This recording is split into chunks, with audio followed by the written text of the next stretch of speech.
Hey, welcome to the Ill Noise Business Playbook. I am here with Tkachenko. I hope I pronounced that properly. With Gold Shield Services, we're obviously going to talk to you about your business and find out all the wonderful things you're doing and kind of explore all those kinds of questions. But we typically, because my wife and I, we do run a sports and entertainment podcast. So I'll typically talk to folks about their sporting interests. You let me know before we just started here that that's not really your forte, but you do have some interests outside of your business that I'd love to talk about. So, what do you enjoy kind of doing when you're not working?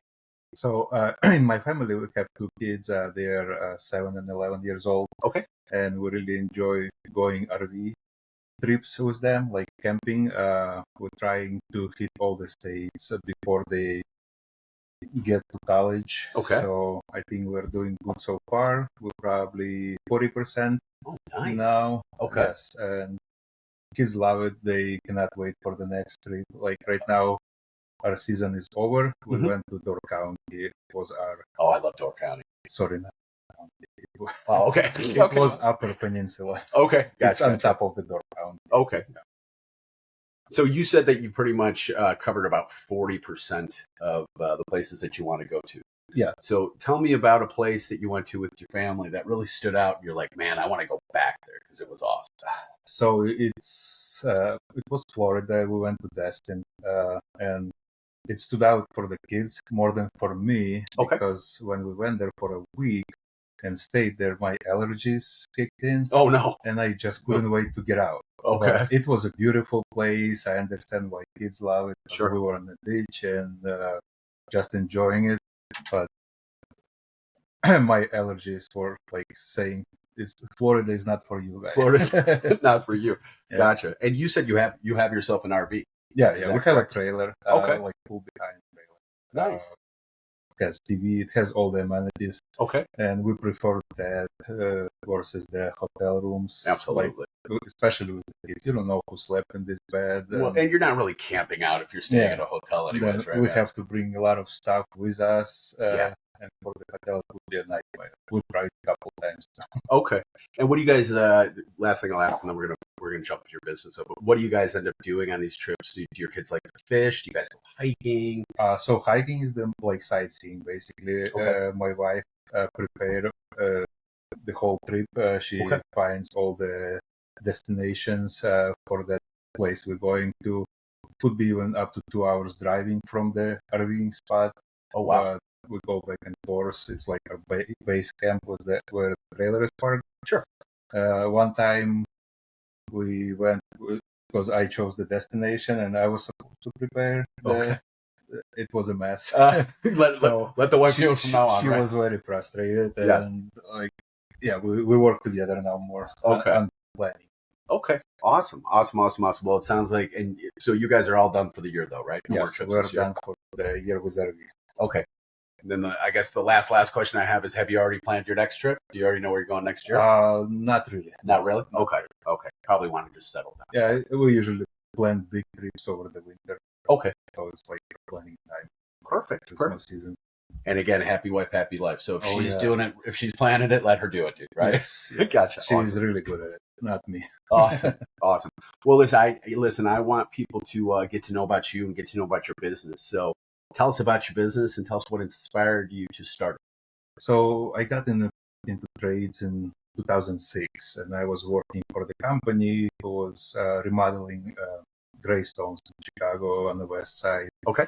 And I touched all the trades at that time. I started as a helper, and the guy was master electrician. So I chose at that time for myself the electrical trade.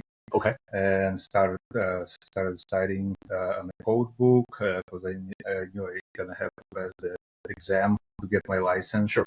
So 3 years later, I finally got my license as an electrician, and it happened to be the same time when 2008 happened, and the company went down basically. Yep. And with my license, I was able to find electrician position in HVAC company. Okay. And that's when I started learning about the second trade for the HVAC.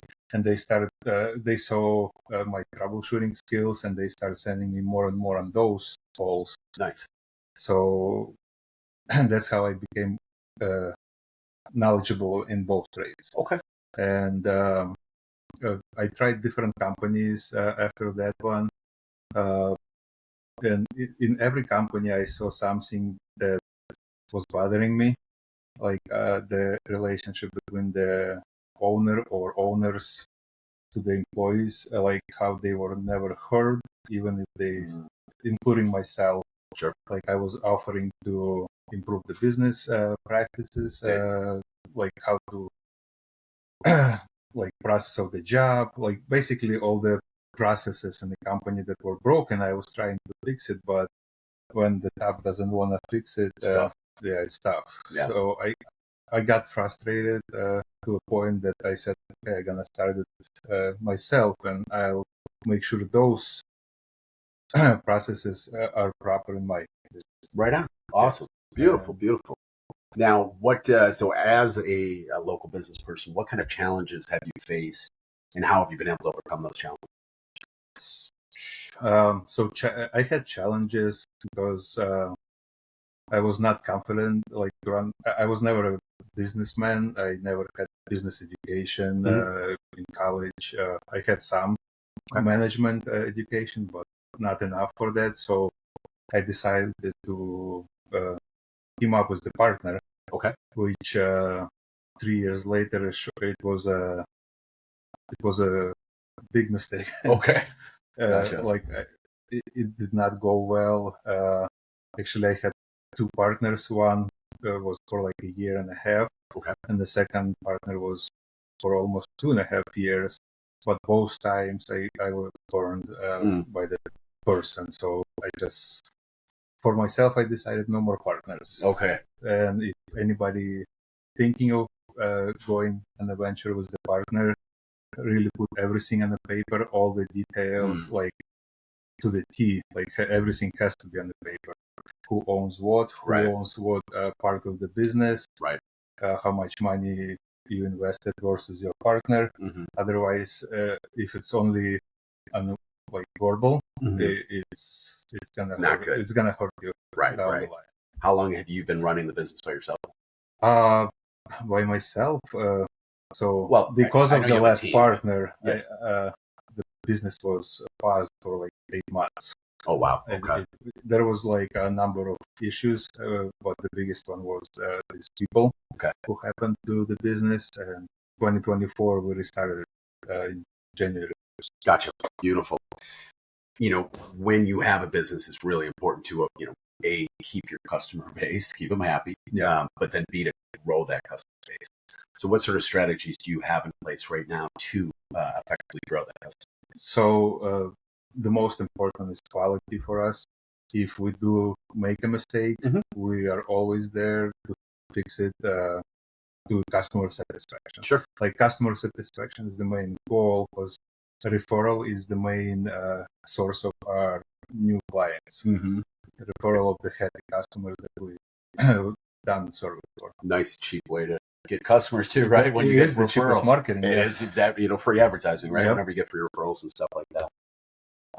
As you've been in this industry, I'm sure you've seen a lot of different changes and trends. So, what sort of future trends do you anticipate, and then how do you plan on dealing with those trends?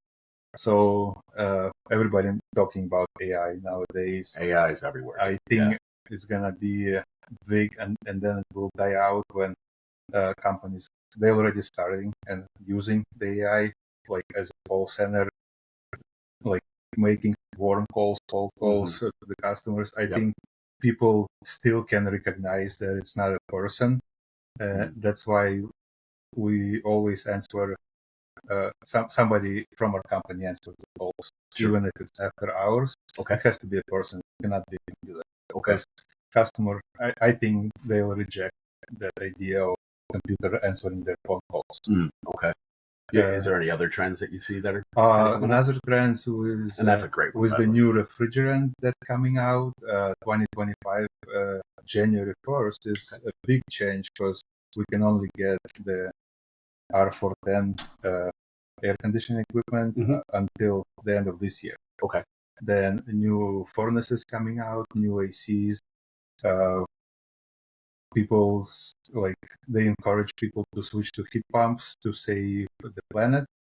Okay. So heat pump is great technology, but for our climate where we at, you have to have some kind of secondary with the heat pump, because if it fails, the heat pump is not that easy to fix when it's cold outside. That makes sense. So having furnace as a backup, or at least electric heat, would be ideal. Okay, gotcha. You've been doing this for a while. You're obviously very educated on what you're doing. You're obviously very passionate about what you're doing too, which I think is just the key to life. You gotta love what you do, otherwise do something else, right? Yeah. The thing that I love the most is troubleshooting. Okay. Something that nobody else can fix.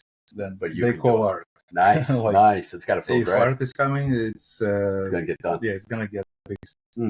I haven't had one job where I wasn't able to figure out, but the challenge of figuring out something new, that's what I love. Beautiful. Well, can you share a moment of success that you've had in your business?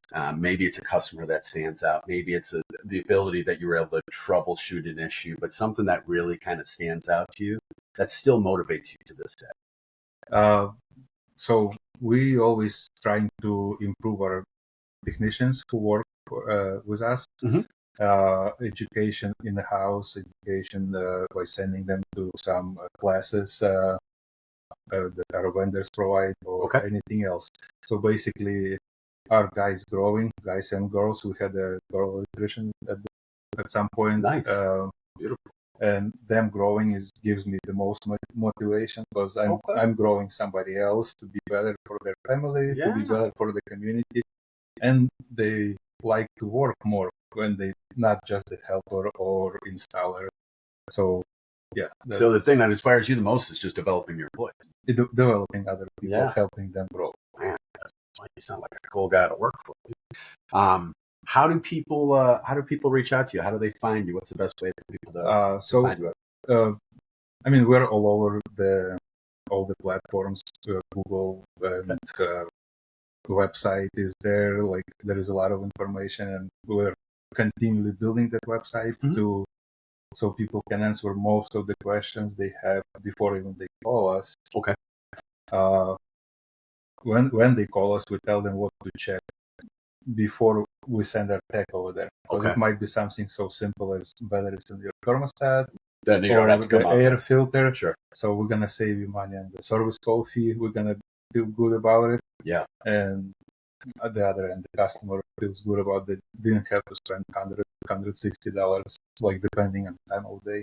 Excellent. So you're on all the social media platforms, so we can find you on Facebook, find you on Instagram, all this sort of stuff, right? What's your phone number? Well, Nehal will end up putting it at the bottom there, but what's your... 847-469-9934. Excellent. And that's our office number. Beautiful. Well, listen, Art, I really do appreciate the time that you've given us here. I hope everybody goes and checks you out. A very passionate, very loyal, very well-educated individual in your field. So thanks a lot for your time today, okay? Thank you.